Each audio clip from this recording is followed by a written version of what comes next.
Mesdames, Messieurs, bonjour et merci de nous retrouver dans notre nouvelle émission Discuter avec le citoyen. Aujourd'hui, c'est avec un grand plaisir que nous accueillons le secrétaire de la Fédération marocaine royale de Jiu-Jitsu brésilien et le président du Bureau européen de Jiu-Jitsu brésilien. Nous avons donc Monsieur Dbar Younes, qui est donc le secrétaire général de la Fédération royale marocaine de Jiu-Jitsu brésilien, et Monsieur Boulahien Abdelkader, qui est donc le président du Bureau européen de Jiu-Jitsu brésilien. Messieurs, merci d'être avec nous aujourd'hui. Merci à vous. Et merci d'avoir accepté notre invitation. C'est pour nous aussi. Est-ce que vous pouvez un peu vous présenter à nous et présenter un peu votre amour pour ce sport? Monsieur... Oui, alors Dbar Younes, je suis secrétaire général de la Fédération royale marocaine du Jiu-Jitsu brésilien. Et donc, l'amour que j'ai pour le sport en général, et en particulier pour cette discipline qui est peu connue, mais qui prend beaucoup de terrain, qui grignote du terrain par rapport aux autres sports des arts martiaux. C'est un amour donc qui est né suite à une fréquentation assez enrichissante, celle de Monsieur Jamal Soussi, qui est président de cette association, cette fédération aujourd'hui. L'association est née officiellement un certain 11 février 2018, c'est assez récent, mais son activité, parce qu'elle existait en tant qu'association depuis 2013, et il y a eu des événements, des manifestations sportives, surtout au territoire marocain, et même ici en Belgique. C'est Abdelkader pourra développer le sujet parce qu'il a vécu avec ses jumelles suffisamment de compétitions et de manifestations. Je pense que lui, il est mieux loti pour répondre à cette question. Oui, donc en gros, c'est un petit bébé, mais qui a quand même un certain parcours derrière. Voilà, il a grandi. Voilà. Il a grandi. Je suis fier parce que on n'a pas eu facile donc de présenter ce sport. En tout cas, je peux dire qu'une chose, c'est que ce sport est vraiment un sport comment dire, de discipline, tout un ensemble donc de vertus. Et ici en Belgique, par exemple, et en Europe en général, nous avons plus de 5000 jujutsuka brésiliens, ce qui est important. C'est que ici, par exemple, nous avons un des plus grands clubs de jiu-jitsu brésilien qui est Sens Academy. La plupart sont dans l'équipe nationale belge. Donc, ils sont dans l'équipe nationale belge, qui sont champions du monde, comme MLM Jahid, qui est d'ailleurs champion du monde. Plus, elle a remporté 2 médailles d'or aux Jeux mondiaux. Nous avons Hakim Gouram, 4 fois champion du monde, et d'autres encore. Parce que nous avons toute une liste. Et donc voilà. Donc c'est un sport de combat qui est comment dire, c'est un dérivé de lutte et de judo, parce qu'il y a les projections et la lutte, bon, c'est surtout donc soumission et ainsi de suite par rapport au jiu-jitsu traditionnel qui est taekwondo, karaté. Ok. Mais d'ailleurs, vous arrivez à cette question-là. Moi, je vais vous poser la question. C'est vrai qu'on vous a présenté en tant que membre des fédérations et du bureau de jiu-jitsu brésilien. Comment vous définissez réellement la différence entre les deux jiu-jitsu? Et pourquoi ce jiu-jitsu brésilien versus l'autre? C'est deux mondes différents. C'est deux mondes différents. Déjà en préparation physique, déjà dans tous les sens du terme, c'est deux sports qui sont carrément à l'opposé. Tous les mêmes. Oui, ils ne sont pas les mêmes et tout tout à fait opposés, quoi. Opposés. Qu'est-ce qui vous a attiré, vous, personnellement, vers ce jiu-jitsu-là versus l'autre? Ben parce que c'est un sport où il n'y a pas de coup. D'accord. Déjà de 1, il n'y a pas de coup, mais il y a des soumissions. Les soumissions, on n'attend pas qu'il y ait un étranglement avec étourdissement. Donc déjà le geste, voilà, l'arbitre il arrête, donc il ne faut pas attendre que... Par contre, au jiu-jitsu traditionnel, c'est des coups de pied, donc quand ça part, ça part. Ok, voilà. d'accord. Donc, pas d'agressivité, c'est pas vilain comme sport, il est sympathique d'ailleurs, c'est ce qui explique l'afflux. Donc, c'est un sport qui draine énormément de jeunes et ça va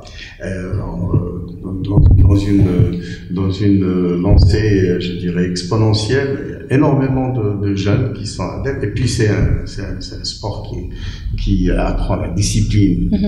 La discipline dans les règles, la discipline dans les préparations, la discipline dans l'écoute. Et c'est un moyen, on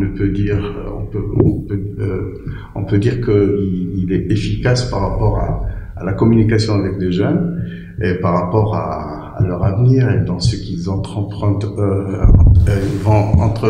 entreprendre comme avenir professionnel et tout. Donc, n'est-ce pas, c'est le moyen pédagogique de premier choix pour les jeunes. C'est ça. Pour bavarder avec eux, déjà, les jeunes, déjà, de ce que vous c'est pas évident. Oui, c'est ça, c'est pas évident. Pas évident, et puis c'est l'avenir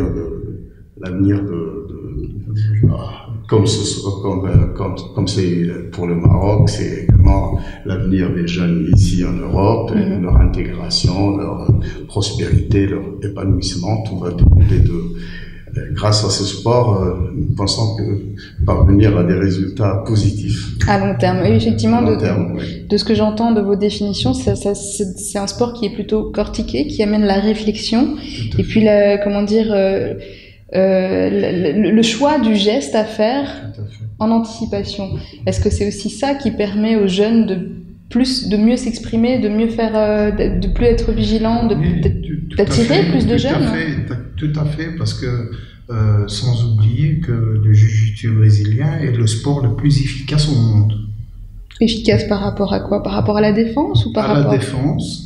Et même, oui, en défense et dans tous les sens du terme, parce que c'est un sport où il n'y a pas de coup, mais il est important, par exemple, vous avez tous ceux qui pratiquent le MMA ou d'autres disciplines vont apprendre le jiu-jitsu brésilien, car le fait que c'est un sport de soumission, il s'épargne le temps, et donc où il ne faut pas frapper pour pouvoir saigner, ou donc c'est fini. Voilà, c'est comme ça. Ok. Donc c'est un sport qui permet vraiment d'apprendre les règles des arts martiaux. Faut tester. Faut tester. C'est un bon ingrédient, disons, pour développer l'intelligence, pour développer l'anticipation, pour venir dire. C'est le moyen pour se protéger contre tous les aléas. On va se préparer pour répondre à une attaque, pour répondre à une situation quelconque, que ce soit dans le sport ou dans la vie, de manière générale. Quelles valeurs prône le jiu-jitsu brésilien, en fait? Quelles sont les valeurs qui ressortent de ce sport? Le développement de soi, l'estime de soi, tout ce qui est de bon, quoi. Tout ce qui est de bon et qui peut apporter aux jeunes de notre génération et pour leur avenir. Et Dieu sait combien ils en ont besoin, les jeunes. Exactement, c'est vraiment... Merci à vous d'adhérer à cette discipline qui est de toute beauté d'abord, et puis l'effort, la préparation physique, c'est, je pense, le meilleur moyen de préserver son esprit et de le développer.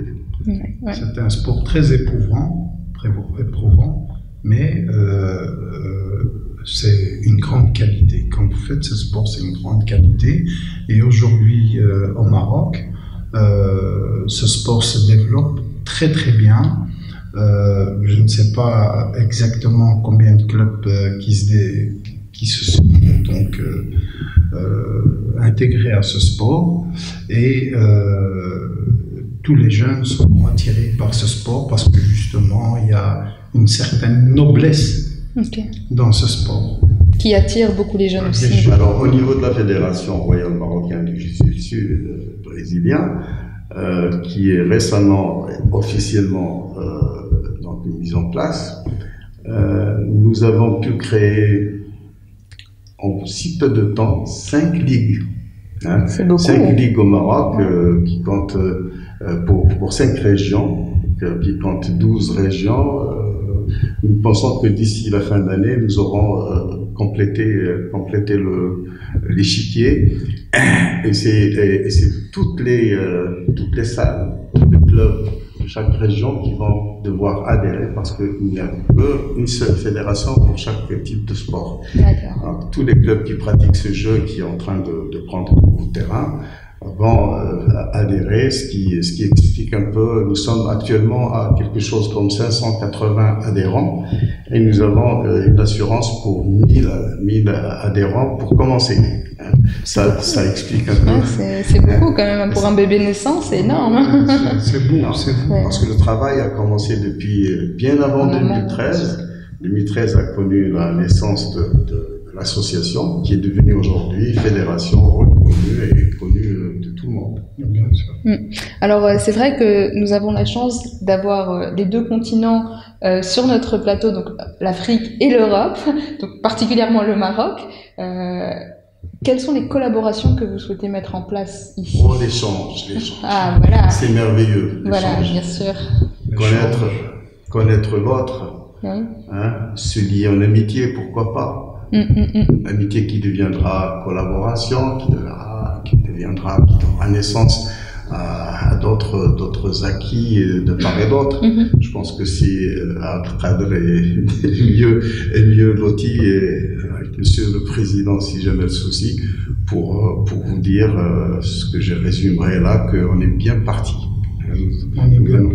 On espère que ce sera une... Nous avons tous nos jeunes aujourd'hui qui, d'après mon expérience et comment dire, les contacts que j'ai eus au niveau des clubs ici en Belgique, il y a plusieurs jeunes qui souhaiteraient partir au Maroc, faire des échanges au niveau de ce sport et donner surtout ce qu'ils ont acquis ici aux jeunes du Maroc.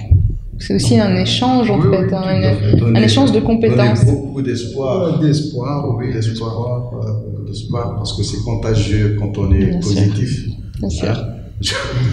J'apprendrai rien à personne, mais la positivité c'est pas de la contagion négative, c'est que du positif. C'est que du positif finalement. Voilà. C'est que, en fait, par rapport au bureau européen, en fait, ici à Bruxelles, où est-ce qu'il se trouve? Mais ici, il se trouve à l'adresse Molenbeek, où il y a Urban Foot, je ne sais pas si vous connaissez. Plus ou moins. Le nouveau stade où il y a plusieurs salles de mini-foot. Donc nous nous trouvons là. Je donnerai, malheureusement, je n'ai pas l'adresse de tête. Donc ce sera publié donc, pour que tout le monde sache où ça se trouve.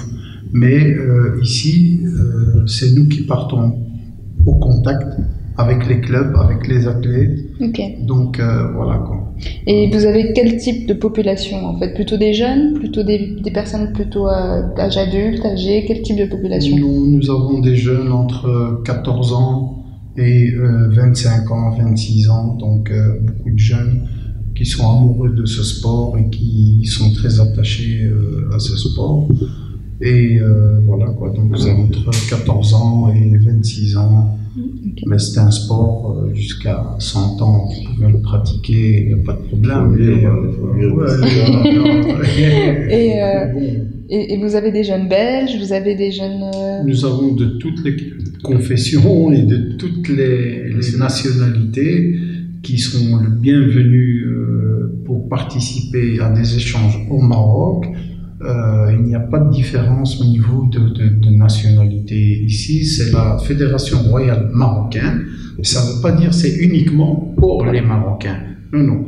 Nous avons plusieurs nationalités, brésiliennes, portugaises et tout ça, donc qui participent et qui participeront donc à des compétitions, à des échanges aussi bien sociaux que dans les compétitions. Et voilà, quoi. Donc c'est un sport cortiqué qui amène la réflexion et qui aussi prône le vivre ensemble finalement, parce que tout le monde travaille ensemble de manière à faire des échanges avec le Maroc.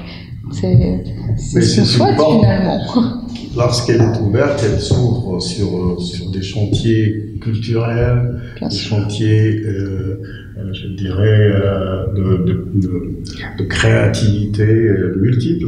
Et c'est l'esprit, donc l'esprit saint dont le porte ça. Exactement. C'est pour reprendre et puis là, nous sommes sur le point de créer le bureau qui va dépendre du bureau Europe, c'est celui d'Amsterdam. Nous allons demain, je pense. Demain. Nous avons rendez-vous avec le représentant des Pays-Bas qui va recevoir ces lettres comment on dit, de recommandation. Et donc c'est demain que va se créer. Donc vous êtes là en tant que témoin, le bureau Amsterdam. En tout cas, on lui souhaite la bienvenue et toute la réussite de ce bureau-là. Merci beaucoup. Et donc je vais vous poser à vous aussi la question concernant les clubs au Maroc. Quel type de population vous avez? Plutôt des jeunes, plutôt des jeunes et des moins jeunes. Ça draine beaucoup de monde en fait. Qui peut être pratiqué à partir de 5-6 ans. Oui, c'est un sport qui peut commencer à 4-5 ans jusqu'à... Parfait. Oui, d'ailleurs, nous avons un club qui est de Belgique, qui s'appelle Souyouf, qui est déjà parti s'installer au Maroc. Ok. Cool. Qui a intégré la fédération. Ils sont ici à Gep et il a intégré la fédération. Et aujourd'hui, ils ont un club à Agadir. C'est génial, ça met en évidence vraiment les échanges, c'est très beau. Ils ont fait une compétition, je m'excuse, ils ont fait une compétition il y a 2 ou 3 semaines. Nous avons eu des athlètes d'ici, de Belgique, de Bruxelles surtout, qui sont partis donc participer à la compétition. Il y avait à peu près une trentaine d'athlètes qui sont partis d'ici, des ceintures noires, des ceintures marron. Et ils ont fait donc le gala là-bas, ça a été une réussite magnifique. Magnifique. Et donc, encore une petite question. Est-ce que vous avez une population homme, femme, plutôt homme? Que c'est un sport qui attire les deux? C'est un sport qui attire les deux. D'ailleurs, la preuve, nous avons Amel Mjahi. Ah bah effectivement, c'est vrai qu'il y a un titre... Inès, qui est champion du monde aussi, qui a 15 ans. Donc c'est mixte et c'est un sport qui n'exclue pas l'autre. Parfait, c'est ce qu'on recherche, le vivre ensemble finalement. Bien sûr. Et dernière petite question, quel est l'avenir pour ces deux, donc le bureau européen et la fédération royale? Que du bonheur. Et c'est tout bonheur, pourquoi? Parce qu'aujourd'hui même, nous avons eu, grâce à notre directeur général Europe, des contacts avec des hauts responsables ici sur Bruxelles et qui sont très prometteurs. Eh bien, c'est tout ce qu'on vous souhaite. C'est beaucoup de bonheur et beaucoup de réussite pour cette démarche pleine de bonheur et d'amour, en l'occurrence. Mesdames, Messieurs, c'est ainsi que se clôture notre émission. On remercie très chaleureusement donc Monsieur Debar et Monsieur Boulahine de leur présence ici et d'avoir accepté notre invitation. Si ce sport vous attire et que vous souhaitez intégrer cette fédération, n'hésitez pas à prendre contact avec nous. Nous vous fournirons leurs coordonnées avec grand plaisir. Et je vous souhaite une très bonne fin de journée et à très bientôt pour la prochaine émission de Discuter les Citoyens. Merci messieurs, passez une bonne soirée. Au revoir.